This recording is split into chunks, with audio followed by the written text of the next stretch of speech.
Hello everyone, and welcome back to episode 6 of Precision Flight Tutorials.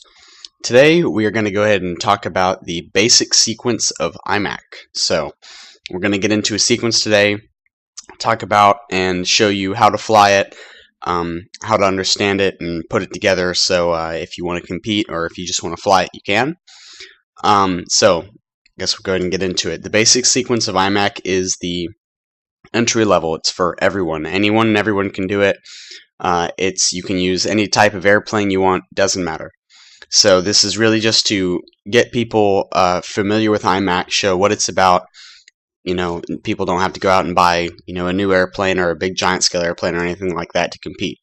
So I'm going to go ahead and fly the sequence for you guys, talk about it a little bit, get through it and show you. I will go ahead and post a link to the website where you can find the sequences and other information about IMAC and precision aerobatics. So give it a click there and get over to mini-iac.com and get familiar with it.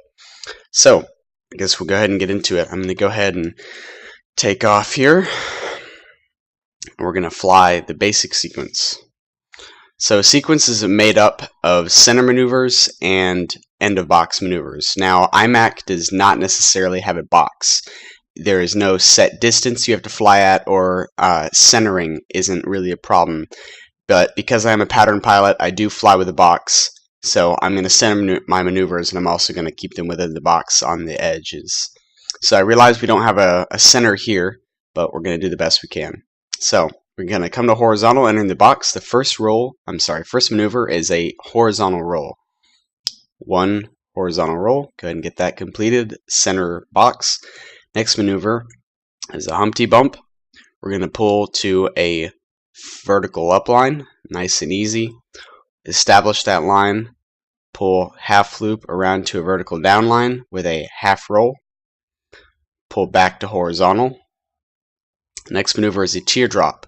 We'll be pulling to a 45-degree upline, establishing our 45, holding it, pulling over and around to a vertical downline, managing our throttle, and pulling back to horizontal. Next maneuver will be a reverse shark's tooth. We'll pull up to a 45-degree, hold, center the roll, hold, pull to a vertical downline, pull back to horizontal. Next maneuver will be an on-center full loop, just one loop. So we'll get right to center, start pulling a nice big round loop. It's better to make these big rather than small. You can get your geometry looking better, it flows better, and it gives you time to think. Get off the power here, start pulling a little bit harder, get ourselves back to center. Looking good. Next maneuver will be a stall turn or hammerhead turn. So pull a nice radius to a vertical upline. Usually want to make these nice and tall. You have plenty of space. Start getting off the power, easing into a little bit of rudder. Stall over. Establish your vertical downline again. Coming back down, pull a nice radius matching the one that you entered with. Next maneuver will be at the end of the box. There is no center maneuver this time.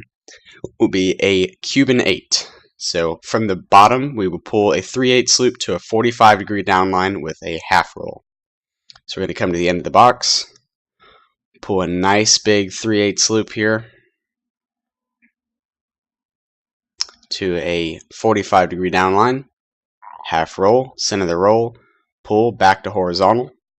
Next maneuver will be a regular shark's tooth. So at the end of the box, we will pull to a vertical upline, hold, pull to a 45-degree downline with a half roll, similar to the Cuban 8 we just did.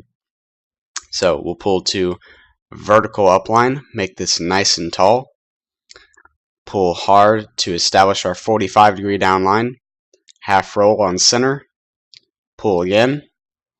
And the next maneuver will be an Immelman turn with a half roll on top. So we're going to pull a half loop, and as soon as we get to inverted, we're going to roll. There should be no pause between the end of the half loop to the roll. So we're going to pull around. As soon as we get to inverted, bam, roll. Now we're going to cut off our throttle here and get ready for a 2-turn positive spin. Let the nose brake here. Let it brake. 1, 2. establish our vertical down line, pull out to horizontal.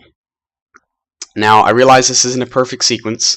I haven't had a lot of practice with the basic sequence of this airplane. It's been a while since I made a video.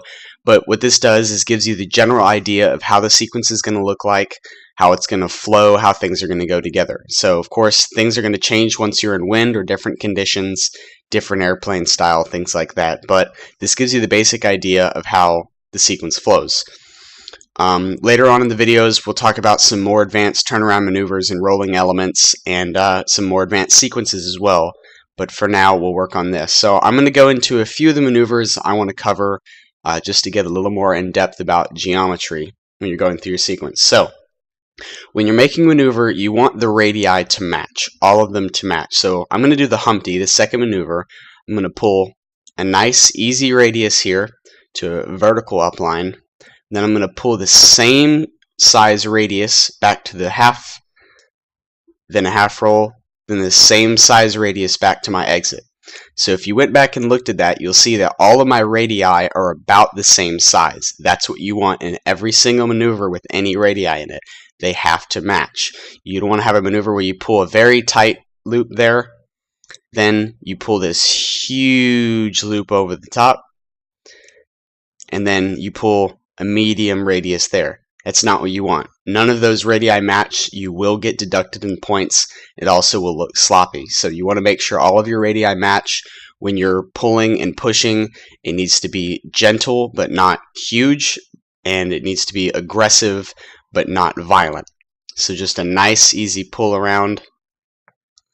Say if you're coming into a 45, establish your 45, make a half roll, then make a nice easy pull out after that.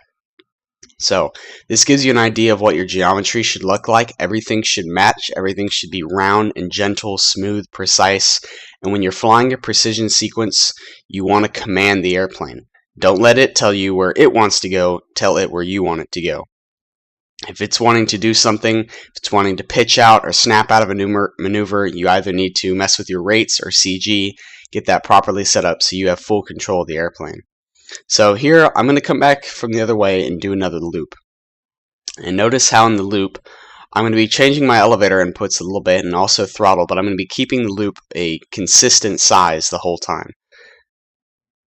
Obviously this is a very simple maneuver. Anybody should be able to do a loop, but doing a loop perfectly is not easy. So I'm going to start pulling a nice gentle radius here.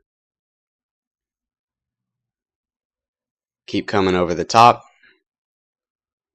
Getting off the throttle, starting to pull a little bit tighter, and then coming right back to where we started.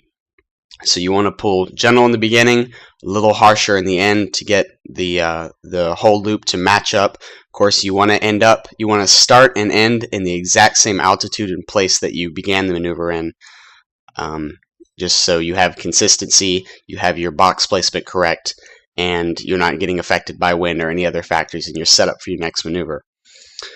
Well, I hope this video has been helpful for you guys. I plan to get some more videos out here in the near future. I know I've been pretty late on getting this out, but I hope it's helpful. If you guys have any tips or comments, please feel free to let me know. If you have any questions, hit me up on the site or send me a private message on YouTube or on 3drcforums.com. Alright, we'll see you guys next time, and thank you very much for watching.